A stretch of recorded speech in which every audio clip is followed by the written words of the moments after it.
been, you know, actually, he's an OG millennial in the industry, Robbie. We're talking about this for a long time from stages, and just he is such an incredibly smart person about a lot of different things, but we've talked a lot about millennials in mortgage. So I can't believe it's taken us this long to have him on the show.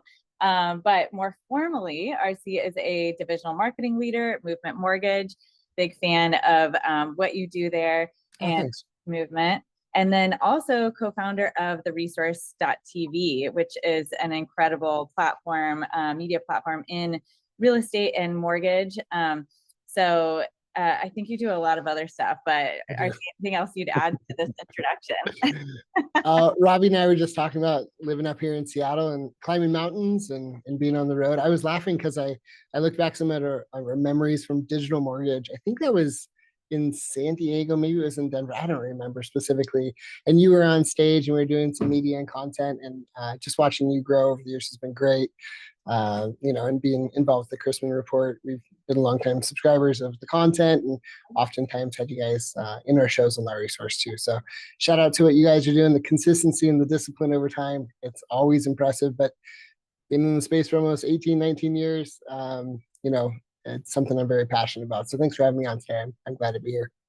Yeah, man, this is great. I'm realizing I'm just following in your footsteps as a millennial RC working in the mortgage. Oh my gosh, RC. Double RC. Yeah. I just got that. I was like, what are you talking about? Yeah. I like that. Wow. Yeah, cool. Yeah. Very happy to follow in a great path. And I should say, with you and I talking a little bit offline before, just an amazing attitude, a great outlook on life. And I guess how do I want to phrase this? Authenticity in marketing goes a long way. And I think that a lot of times people feel like they need to put on some persona or something, or just have a certain look about things. But I'm with you, Ryan, like just having a good outlook on life, enjoying what you're doing, that comes across in the messaging. And I think people really resonate with that. You know, I want an influencer, if I'm going to be on social media, that's authentic versus somebody that, yeah, it's like there's something that's not quite right here, or whatever. So love your outlook, love your attitude. Thanks, man. We're going to pick your brain on marketing today. Kristin, where should we start? I kind of want to like lay the land with talking about millennials and mortgage. And I don't know where we want to start with that. And I know we want to drill into marketing and media and that kind of thing. But I mean, I would love to know, RC, like, where do you think that maybe loan officers and lenders in our market are really missing the mark when it comes to reaching millennials? And you know, if there's examples of like where they're doing well, that would be great to hear too. Yeah, I had a really cool opportunity last week to talk to about 350 real estate agents, and obviously loan officers and real estate agents have very, very similar goals of connecting with millennials, and spoke for a while. And really the funniest thing was it was an AI summit. The room was packed out, told a couple quick stories. And we talked about, I said really quickly, I was like, hey, who's struggling like in some of their personal relationships? Anyone ever had some pain before caused by the industry? Right? This thing is a cycle, massive roller coaster, and it takes so much out of us, and it gives us so much. Most of us love to serve people and help people, right? And that's never going to go out of style, right? It changes what it looks like. It's been a trust industry. It still is.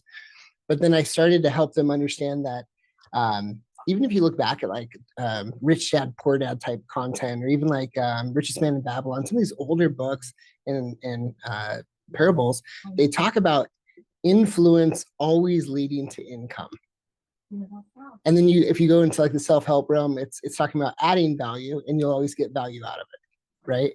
And so when you talk about AI, it's helping us do a lot of things. But as I was sharing with Robbie, you know, many of you guys know my story. I had a near-death experience, and Robbie did as well, more than a near-death experience. And we're just like eye-opening very quickly, and says, how do you have a good perspective on life is knowing that your time is short here, right? And how you spend it matters. And so I was sharing in this event, if AI can help you do things that don't fill up your bucket, and there's a few things that really set your heart on fire, that is authentic, that is genuine, and that you can connect to people.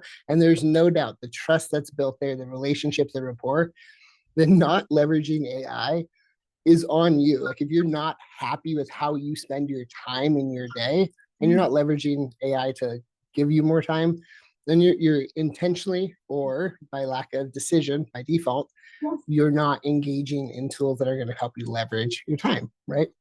And so at that, we talked about educating, emulating, so that you can become competent, so you become confident.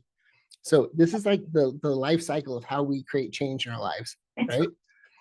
Millennials love to have a belief system that says they can do this. There's a little bit of stubborn resilience, right? And the benefit, big picture, is that as we get to be more authentic in our communication on social, what we're able to do is connect with people. Because as AI and technology increases, the desire for a real connection increases as well. Is very, very linear. I didn't put a QR code up at the end. I didn't sell anything. You guys, I was shocked. I was like, I'm just gonna do this. I put my cell phone on the screen behind me. And I was like, hey, if you ever have something that you're excited about, text it to me. If you have something like you genuinely are struggling with and you need a friend, a person that can relate and just be here. And if you need to vent, I'm here for you. It was like so authentically like just, hey, I like nothing is off. Just text me. I don't care what time it is. I'm here for you. And I'd hope that you're here for someone else in the room too. I had like 125 people text me by the time I got off the stage. So this is a huge indicator. And most of that audience was millennial, right? And so I took that. And when you guys sent over the invite, I was like, man, that is definitely a story we're sharing. That the proof is in the pudding, that these are people that are referring customers 24/7, right? They're attracting birds of a feather flock together, like they're with their people. And naturally working for movement, yeah, we have financing solutions like many of those watching this call, but really connecting with people and adding value. It's funny, we talked with AI, but we're talking about relationships, not artificial intelligence necessarily, just the benefit of thinking a little bit bigger and being more intentional. So yeah, it just made me smile. I walked out there, I was like, wow, people do really still care about people, and there's good people out there, you know? I'm exploding. This is like, I'm obsessed with everything you're saying. This is so good. There's many things I wanted to dig into or just like tag onto is one is the fact that in our next gen homebuyer reports, we've seen repeatedly this declining trust in loan officers and real estate agents. And this year it dropped to only 20% of millennials and Gen Z say they trust loan officers, help them make smart decisions about their mortgage. Wow. And I hear this from friends. I mean, people constantly are like, yeah, but they're paid to tell me to buy the bigger home, you know, that type.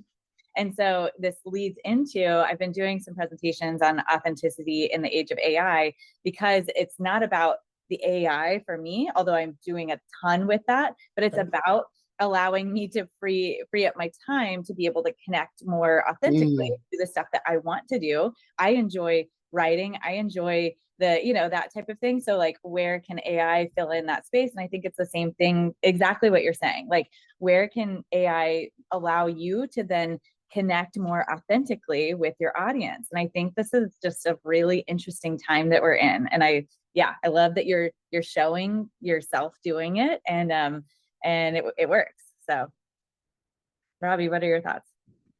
I was going to sit here and just listen to you two talk because you're so excited. You said your head's exploding. Where else is it going with? I mean, I'm with you that it should be, you know, this productivity tool should free people up to do better things. And we've used it in the context of relationship management with originators, working on connecting with their borrowers, more being that trusted advisor, being that. Of course, I guess I'll flip it back to Ryan, because I'm sure he's a wealth of knowledge here. Where are you seeing the best examples of that, Ryan? Kind of success stories out there, things that you're like, yes, that person gets it in this new age. We've got a couple of people that represent like hope. And rather than talking about what could be to Kristin, she just said, I love that you're doing it. Listen to how we all talk, right? We are our audience that we're trying to attract, right? So trust is defined by action, right? And love is a verb, right? It's an action, it's a choice. And so as we look at this, like loan officers that are actively generating wealth or reducing debt or managing debt to increase wealth, tools, right? We sell the ability for wealth to be created through debt, through home ownership. We all understand there's tremendous amount of benefits that over time. But I'm watching like two types of people as far as loan officers emerge. There's this first type of loan officers that are generating their own wealth and telling their own story, right, over time. And this is a beacon of light, because if somebody like that could do it, I certainly could do. And you're going to trust someone who's doing it. Innately, they know the granular details. And oftentimes it's not about getting what you want, it's helping someone avoid what they don't want. Many people miscommunicate that second part. So we always talk about case studies, but oftentimes overcoming doubt is by instilling doubt. Like, did you know about this? And just be quiet, right? Do you know what step-up tax basis is, right? Like, these are simple, large taxation. Like, do you know what a 1031 exchange is? Do you know what 1021 is? Like, these are very specific things that apply to the person's experience, but case studies generally always go to success. And I think that that falls on deaf ears a little bit more often, because to Kristin's point, you're expecting someone to tell you how good something is. But sometimes if you're a beacon of hope, you got to be honest and truthful. Nicole Ruth, someone who's an absolute rock star here at Movement and in the industry, and I just love her and her family. They're amazing people. Look at what she's doing, right? She posted yesterday. She's like, this has been a hard season. I've gotten knocked down. I've lost family members. The industry's been good, but I am determined to show up every day. And here's the people I serve. Here's what gets me up in the morning is I get to give you hope. And that's what I stand for. And if at the end of my life, I can look back and say, did I live, did I love, and did I matter? She goes, damn straight. Yeah, I mattered.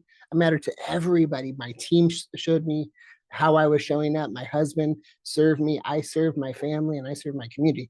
And people that are doing that, markets don't really affect them as much because people are naturally drawn to it. And yeah, it's hard. Everything has a situation, a scenario, but she is a beacon of light. And when I grew up, I want to be just like her. So I don't know. That's when you guys sent that question over, and I was thinking about that. I was like, man, I think a beacon of light, hope, and wrapping that up is like, don't be afraid to instill doubt in somebody that's already doubtful. It's weird. It's like a 1-2 punch. But if you don't, how do I say it? It's like there's a book that says start with no. Like, if you ask someone, you're trying to get to a yes in a sales conversation, the harder you push for them to agree with you and do an assumptive close and be like, are you going to do this? Yes or yes. If you're going to slide the pen towards them as they're signing something, like all of these old school sales tactics, that is not at all going to build trust. And so oftentimes relating with someone's doubt is a much faster path, and starting with, maybe this isn't for you. Let's talk about why it could not be for you. Let's talk about what does matter to you. And oftentimes you'll end up letting someone answer their own question, saying, I could see that in 15 or 20 years, I may be a little skeptical now, but I could see in the future, my future self wishing I could have made a better decision here. And just having an authentic conversation is never going to hurt. So that was a long answer with a lot of moments, but I don't know, that's what I'm seeing. And I love it. I did a workshop that was kind of related to authenticity in AI, and talking about empathy and how important, like, as you go through the process with consumers, especially now where we saw that over in the most recent Next Gen Homebuyer report, that over half said that they were overwhelmed by financial information. Over half say they're delaying financial decisions, major financial decisions, as a result of that overwhelm. And so you think about, like, there's low education around all of this anyway. There's low trust, and then there's high overwhelm. So if you go in and try to force education on them, or force like any kind of your information, they're overwhelmed, they're shutting down, they're not even listening to you. But I think if you go in with I always say, like, ask them right away, what is keeping you up at night about this? Or what is the, like, what keeps you up at night? And that allows people to feel seen and heard before they are, and you get to the real barriers, you get more information. But then going into, like, okay, I hear you say this, or just repeating back, that reflective listening, that allows them to then feel like, oh yeah, they're seeing me, they're hearing me. Anyway, and with the way that you can track, you record your meetings and that type of thing, you're going to be able to do analysis on that, remember, and come back to that. And that's so powerful. So can I give a shameless plug because it ties directly into it? This must be my favorite little book. It says exactly what to say, right? It is by Phil Jones, good friend of ours. And this book is, I don't know, 112 pages. They're huge. But they're like quotes that say, hey, before you make up your mind, it's phrases, frameworks, and there's ways that you can increase a positive outcome in a conversation. And so the one that I use all the time, right, is, I'm guessing you haven't got around to it. And that gives someone the ability to be like, oh, shame off me, right? Yeah, I am overwhelmed. I haven't got around to maxing my 401k contributions or Roth or whatever the financial things are. And I think also just to share, if you can create curiosity, that is like the essence of all levels of attraction, whether you're dating somebody, whether you're in a relationship, whether you're courting a new business partner, creating curiosity in a playful manner is just attractive to humans collectively. Right. So like shame off you and then create some curiosity. How is the plan that you're working? I'm curious. Tell me more. So there's the phrase out there, hope dealer, which I don't know how much you ascribe to that. Not, if you're thinking about a modern loan officer, what are they selling? Because it's not necessarily hope. Obviously, there's the dream of home ownership, but it's kind of this like maybe trust dealer is a good one for the inside. Like where does your head go with the modern loan originator and what they should be kind of presenting themselves as? Kristin, what would you say to that? I'm curious. I was trying to pull up your video about the K-shaped economy, and because I want to drop it in chat here, so I would need the last part of that question. Yeah, the question is like, there's a hope dealer, and the concept of that is incredible. However, there's loan officers can also be trust dealers. And so, what does a loan officer do? And Robbie, you can correct me if I'm paraphrasing this incorrectly, but what is something actionable in a takeaway that someone watching this could say, hey, like how do I go about doing that? I mean, I think it's repeating what you were just talking about. It's the authentic, it's like building the influence to connection. And so as you repeatedly show up as yourself, being transparent and showing not just the good, but also the things to watch out for in the market or things that are going on in your life, I think that builds that trust, And the other thing that I talk a lot about is building partnerships with people who are already trusted. Mm-hmm. So, showing up in your community and just doing education first and not selling, that's going to build trust. So those are a couple of my thoughts. I would tie on to that. We, at Movement, I know a lot of other companies do this too, but we have like an affinity business to consumer model, right? Where we have marketing assets designed for the Costcos, the car dealerships, the institutions, the schools, right? That we can co-brand and work with their HR departments, right? Because that is trusted as well. So we definitely see that very often. And to your point, Robbie, you're asking like a real harsh takeaway. I've got someone in Texas that I've been working with for a while, and they use ManyChats. It's a software for social. And most often, you guys have all seen it. If they're like someone's doing a video on social, and yeah, they might have their hook, which is the back in the day, it would be like the cliffhanger in radio, right? That get you around for that longer commercial to get back to the segment. But we're stopping the scroll with the hook, whether that's verbal or some visual effect, right? You're stopping them, and then you go into your message, and at the end, you have your call to action, your CDA, and they're saying, hey, enter keyword down below to get X, Y, and Z. We talk about that as like a lead magnet, a way to attract leads off of the internet.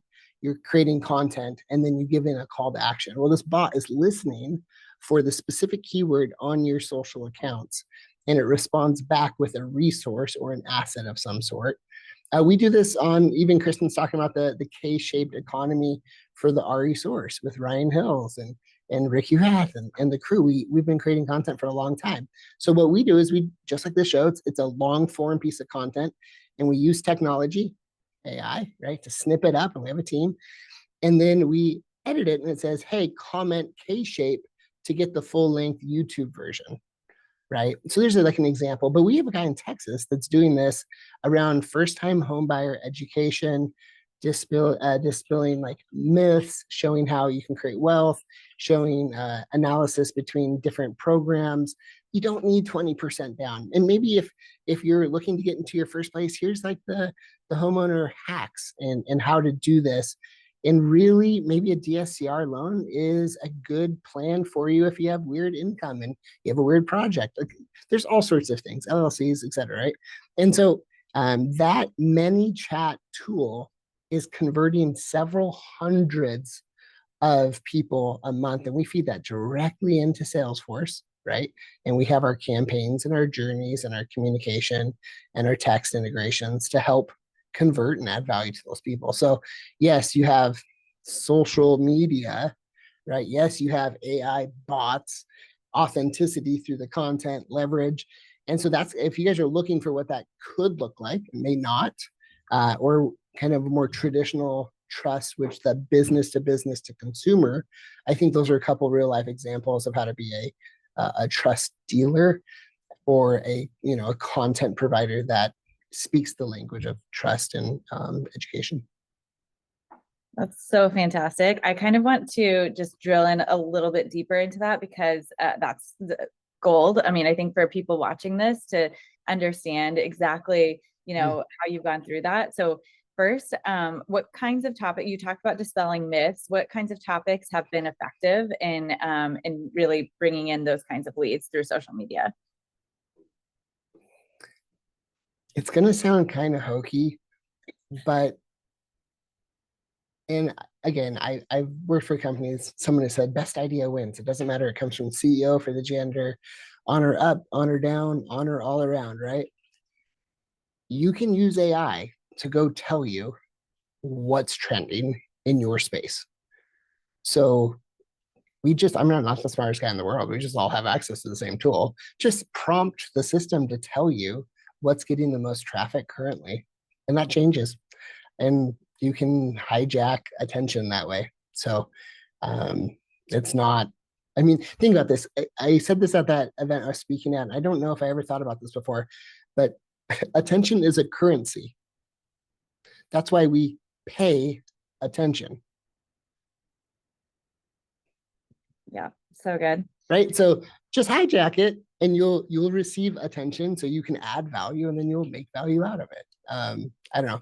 Maybe it sounds a little simple, but the topics change. But there is an endless supply of content ideas through AI for whatever your specific thing is. We have people that focus on reverse mortgages, right? And HECMs, right? We have HELOC programs and brokered loans and all these very specific things that many people just niche down and get very good. One thing I will say is it went out of style maybe the last time the market corrected, if you will, but I'm starting to see a few key loan officers who had success in the past is setting up Facebook groups for other local lenders like county, state, or region of a state, right? You know who's in the business with you. We all attend the Mortgage Bankers Association, so we know everybody, right? We all come and go from different companies over time, and trust is there too, right? You know the local leaders. Nobody has the same products. So a long time ago, we just scratched our heads. We're like, why don't we just do a Facebook group for turn down business? Like none of us can do all the business. Why don't we just build like an affinity referral network, a private Facebook group? Doesn't need to be 10, 15, 30 people in the industry. And let's face it, like the generations are changing, right? And that we are the receivers of someone's succession plan, right? And so getting introduced into this environment is a great place for some new blood in the industry to have a chance to earn the business of people who may not be a good fit. So if you have all of these nets out, rather than focusing just on social, but in real life, these people who already have trust and people coming to them, but if they can't help them, it doesn't mean that they can't do something. It just means that their product offerings aren't necessarily in alignment with that person's lending profile or their goals. And so these turn down business Facebook groups that are private for lenders, man, I would take and run with that. That is so easy. It's nearly free to execute. It takes a few moments, and you already know the people. So just connecting in a private environment, and it talks about the law of reciprocity, right? When you're helping someone else is more willing to help you. So like everybody as a community, that's the one thing we're starting to like really see. These niche areas are bringing back the value of community, and that might be more of a baby boomer idealistic or ideal, but man, community is coming together for our generation as we age, and we're looking for efficiency, because you can't just keep on creating cold relationships and not investing into a relationship. That relationship won't last long enough to be fruitful, right? Yeah. We did see, I mean, I know this is a little bit different, but we did see Facebook groups were still pretty high up on where people go to for financial information. Let me see if I can share my screen. So, you know, you see here, like, I do think people are really starving for community, and they look for the people like me, you know? So it's like this idea of, okay, that's why, I mean, I think I have it in here, something about influencers. We see 71% of Gen Z go to TikTok, but 41% of Gen Z trust influencers for home buying information. That's, you know, it's because they're looking at this, like, what are other people doing? And so, yeah, 39% going to Reddit. It's higher with millennials. I was going to bring up. This slide deck looks fire. I love Okay, it. this is, oh my gosh, well, I'm going to send this to you. This is our financial literacy report slide deck. So Next Gen Homebuyer Report released a financial literacy edition a couple months ago. And so I've got some really interesting data. We got some AI stuff in here too. I want to do like a deep dive into AI, but we saw this, the way people use AI obviously jumped hugely over a few months. So but speaking of that, and related to the content, I put together this empathy mapping exercise that where you can grab like what people are saying on Reddit. And so to get ideas for content, or even just understand your customer. But if you go to like ChatGPT or whatever, you can just ask them, what are people's frustrations about buying a home? I usually add in a date, time period, so that you're like recent, relevant. Yeah. And you want to ask it to give you the raw URLs, so that then you could drop that into Notebook LM and have it analyze all of that. But I don't need to go into exactly how to do it. No. Hold on. This is gold, right? Because the people are going to say, that's cool, high level, great. Got me feeling all good, RC. We got some cool ideas. Robbie, thanks so much for putting this together. Gosh, you guys always provide great content. But let's break this down to that model we talked about earlier. So many people miss models. Right here, you have empathy mapping, first-time homebuyer empathy mapping, right? So it is very possible to record a vertical video, post that, and you can advertise, or you can publish that in Facebook groups, etc. It's things everyone on this call we're already doing, right? This right here could be your lead magnet. I'm just saying, like, so that we can see and like take away. This is for getting more loan officers to connect with us and be in our communities as well. However, loan officers could do this exact same type of a concept, right? And do, real estate agents could as well. For many years, we've been running the same play. It's people, everybody likes a deal, right? So the play for agents and loan officers, go teach your agents this. Every MLS, multiple listing service, IDX, Internet Data Exchange, it's just a URL that has searches like city, state, price points, everything. You can, and it works so well consistently to generate leads in any market. Go create, or have your agent create, a search of houses that are below the median home value by 10%. Right? You set up your search, you get your link, have your agent go post that and say, hey, we actually have houses that are under market value right now, under the median valuations, and like create the curiosity, send the link, you never have to update it. And then you can follow up and add value by looking at loan scenarios as well. So I just want to kind of break that down. It doesn't matter what you were doing. The model is create the content, tease it, give them what you said you're going to give them with the lead magnet, might be the empathy mapping tool here, and then connect with them in a way that's authentic and just genuine and not really salesy. Ask them questions. I got to be a Debbie down here a little bit, man. Oh, Robbie, let's go. Well, I know that you're Mr. RC, sorry. Right, but I'm looking at this, and not to sound like a curmudgeonly boomer or something, but I'm overwhelmed. This is like there's people. My competition out there is doing mapping of empathy and then plugging in raw URLs, and they're suddenly hijacking the hashtag system, and I'm just over here trying to kind of nurture my relationships that I have in an organic. Like, I feel like I'm getting left behind. And obviously I'm speaking for others. I feel like I'm getting left behind as a content person based on some of the stuff y'all are doing. But like, how do I get from just being paralyzed by fear or being overwhelmed into like starting to roll down that path of I'm riding this wave here? That's fair. However, winners find a way to win. So if you want it bad enough and you need it bad enough, whether your back's against the wall, like many of us have had, or if we're starting to get our wins in and the market is shifting, as this market shifts, the labor that you put in and learn right now is going to have very, very large points of leverage. The difference between those who are executing right now and not, the gap's only going to get larger. I'm not trying to be Debbie Downer with you, but factually speaking, that's truthful. So if you are overwhelmed, and it looks like Kristin has some pretty good stuff she wants to drop too, I would just say, you got to take one step at a time. What my dad taught me, something that my sister and I love, it says, make a plan, stick to it. Like Nike says, just do it. Right?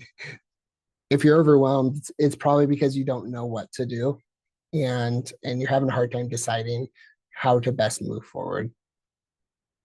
Fortunately, a simple question into ChatGPT or any other AI, Gemini, can help you really simplify it. I'm feeling overwhelmed. You can talk to it. Just press the button, talk to it. Here's where I want to go. Can you help me create a simple plan that I can feel confident in executing? I love that.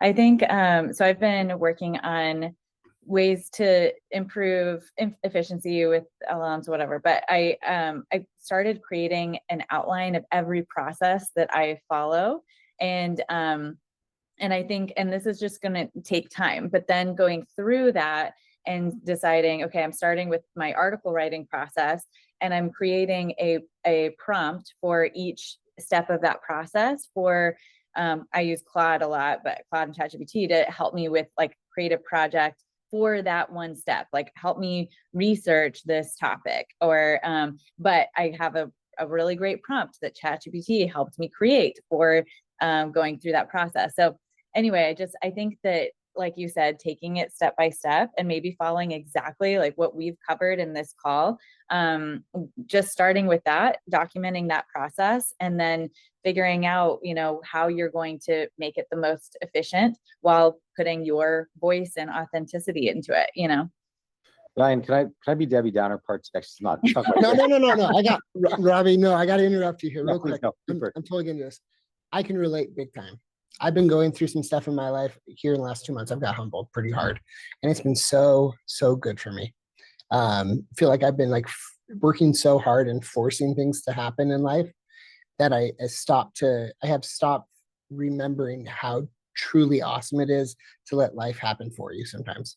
Right. Mm-hmm. Super humbled. Wouldn't go into the details, but just been really, really good. I got to the point of actually having anxiety, which is weird for me. I'm not someone that really gets that. I was like, man, I guess it's okay to not be okay. I'm going to like therapy and stuff. And this is good stuff, right? Like working on ourselves. And so I can relate with that overwhelm. And ChatGPT kind of helped, right? Gave me some direction. I still had to put in some work and am putting in work. But bro, I'm surprised. I just hired like an admin, a friend of mine, to help me and manage my personal life and a little bit of like work stuff too. So in admin for $500 a month isn't super expensive. I don't have a huge endless budget like many of us.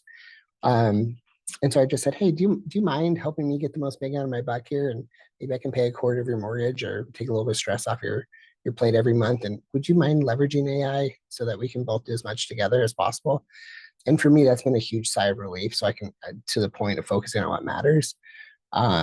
That's something I'm doing, and it's hard for me to give away control. Maybe you guys can empathize and understand that too. But there's more important things than just marketing campaigns and some of our work stuff. Like, hey, when we're struggling in life, we need a chance to get on our feet, and it's okay to ask for help. So I guess that'd be my authentic voice coming out, not just my rah voice. Did you get help from the AI powers that be when it came to asking for help there, or was it something that's truly human to human when it comes to empathy, kind of relating and getting you out of wherever dark place you're in? Can AI help with that at this point? Honestly, I've been using AI to help me like role play tough conversations with different people in my life, and because I kind of figured there's my perspective and whoever I'm talking to, their perspective. And I found in my relationships, like I've been doing like the same thing for a while, and I've been so like prideful about my consistency that I have stopped allowing change to come into these like relationships that I have, and then I get confused on why I'm not getting what I want out of it. So I used AI to help me give a different perspective, knowing that if you have two things in the same system and they keep on giving the same input, responding the same way, nothing's going to change. So I've been using AI to help me like maybe have like more of a perspective shift. It has helped in some relationships, and others it's hopefully still working. Yeah, we on our last call, and Kristin, I'd love for you to jump in here, but the last month's mortgages with millennials, we were talking with some people, and they said AI does a great job of simulating empathy, but it's not quite there yet. Maybe one day it'll become. Luckily, it can imitate it pretty dang well. So there's still that kind of veil there. I think things are evolving, and the quick Debbie Downer thing I was going to say, coming on, was back in like 2010 when I was in college. You go on Google Maps, and I was in Austin, Texas, and you look up like, how do I get downtown? And they would say, all right, you go down Guadalupe or Lamar if you're in Austin, and you go on there, and it would just be traffic jam. You go one street over, and it was clear sailing, like Waze hadn't quite come out yet, sort of thing. And so it was like everybody on this main thing. And AI to me can feel like that these days. Hey, I don't know where to start. I'm feeling overwhelmed. And it gives you the same tips it gave all your competitors. Like, how do you kind of make it a little more tailored to you specifically? Especially like I have that fear that, I ask it for something and it's just sending everybody down the same street. Kristin. I mean, I've got stuff, but go ahead, Kristin. Yeah. Oh, no. You're the guest. I can hold my. That AI summit that I was at, someone shared the same thing. And like there's probably 10 AI platforms that compete. It is literally the most sophisticated thing humans have ever created in the entirety of time. And to think that someone wouldn't be willing to spend $20 to leverage that a month, right? So if you want perhaps a slight edge, spend the $20. You're going to get better results. There's basic economics, supply and demand. If someone's not willing to invest $20, then they're not actually a competition. Tony Robbins did this once at an event. He was like, I'm going to give like $8,000 worth of stuff for the first person that stands up. And then they kept on talking and nobody stood up because everybody else thought that someone else would have already stood up first. Right. And he goes, you're not the competition. It's not 1 against 6,000 people. It's like 1 against 5, like from a probability standpoint. So I think we trick ourselves into thinking that we're competing with other people and we're just competing with our own behaviors. And then $20 to get you into like some of these pro accounts is wise. Side note, loan officers are notorious for signing up for things that never ever use, but they got like a squirrel moment and then their cash flow is like going out to all these software service things. Just keep an eye on that. You probably could use that income to qualify for another investment property if you wanted. So just like $20, cool, but you have hundreds of dollars going out. I don't know, maybe give that philanthropically if that's something that so meets your needs. But yeah, I guess that's where I was just going to go with this is like, hey, spend the $20, get the access, then take a text file, and you can write your own bio if you want. You can take it from other things. You can give your whole story as a file. upload it, because files referenced in our models are much, much easier for us to recall in the future. As I gave you in this TXT file, this text file, this Word doc, this PDF, take that file and answer this question. So you're prompting someone with a reference to a file, not just what you've shared over time, because like you said, the bots tend to appease you and mimic empathy, whereas a file is how the actual algorithm like functions. I love that. I think the other piece is, giving it context is really, really important for just long-term use for anything. And that creates your edge. I mean, then it's your uniqueness plus the AI, but also for every project, context is so important, or every task. And then the other piece is collaboration. It's not just prompt take, it's prompt take, prompt, you're going back and forth, a conversation that develops some really unique and incredible things. But I push back really hard on like the responses, because they are often really just like, yeah, great idea, build out this whole thing. And sometimes it gets some pretty simple things wrong, first of all. And secondly, it's like, well, that's actually not a good idea, but you get somewhere, and you get somewhere really quickly. So that's the other thing. And then the last thing I would say is kind of circling back to the empathy being mimicked. There was research, I think it was at MIT, but showing that people do respond to the empathy of the AI is showing, or the fake empathy, and it's helpful. And I think all of us probably who have said to it, I feel overwhelmed, or whatever things that we're expressing, and it shares something back to you, you're like, man, that actually felt good, like I do feel kind of seen. Dopamine. Yeah. But it's not quite the same as when a human expresses empathy with you. And I don't think that is going to change, I guess I hope it's not going to change, but I think that creates then the opportunity for all of us on the call to stand out, because the more that you can show up as your human self, people are responding to that, and they're needing that. So that's, a competitive edge. Simple video 101 thing that I think a lot of people misunderstand. Like, if you're on video and you're reaching people and you're influencing people, right? Looking at the camera and talking maybe in first person, if you're shooting, like, okay, so Robbie, you said like the competition side of things. I hear this often. We have in-process email notifications, text message, and push notifications for real estate agents and borrowers that are going through the process of financing, right? We have the ability for our loan officers to customize said email stuff with a video, branding, and text. So it's not all like super corporate-y stuff, right? They can edit that. Love the solution. A lot of people embed those in-process videos into YouTube. And I kind of scratch my head, because at the end of the video, it just shows other videos like that, right? So if you just got pre-approved and this is going out, let's say, then literally all the algorithms and the best technology is going to show you more videos of your competition. So I'm always like, hey, time out, loan officers.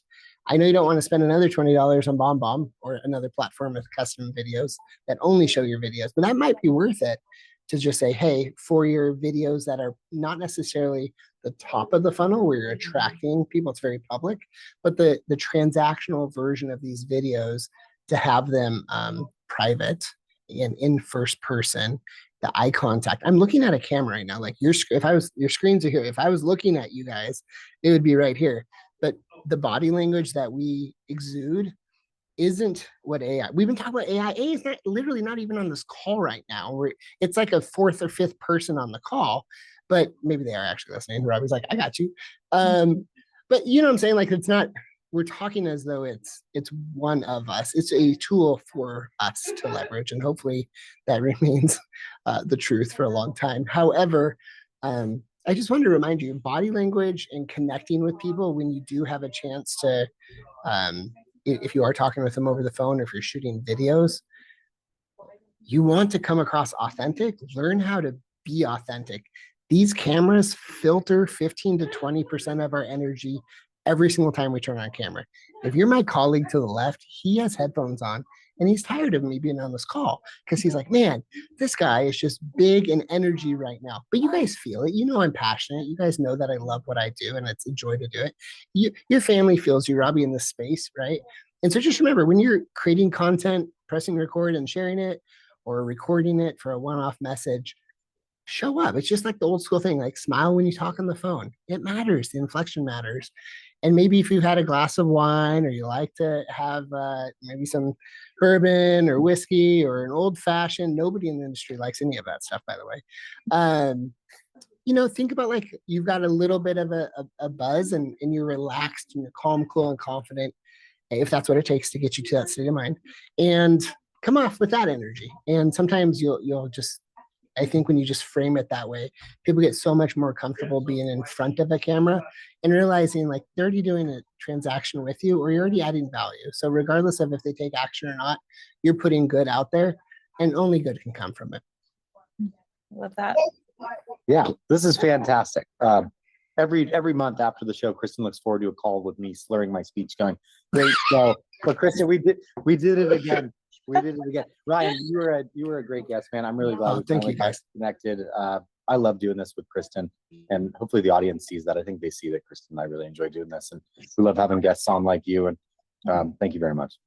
Yeah, thank you so much, RC. This was I'm definitely going to share this all over. I think this was extremely valuable and just appreciate you taking the time and sharing so authentically with us. I appreciate it. Thank you guys for being a safe space to be who I am. And I love this industry. It's still the best industry in the US and the world. We are leaders of change. And I think that we all really need to realize the impact that we make in our communities across the entire US. So thank you guys for your selfless leadership over the years. I know we've all gone through a lot of stuff and we've had mentors that have taken us under their wings. Thank you to all of our mentors as well. And it's our chance to bring up some leaders behind us as well. So really an honor to be alongside of you and everybody else in the industry. Thank you guys so much. Thanks. Bye, everybody. Bye.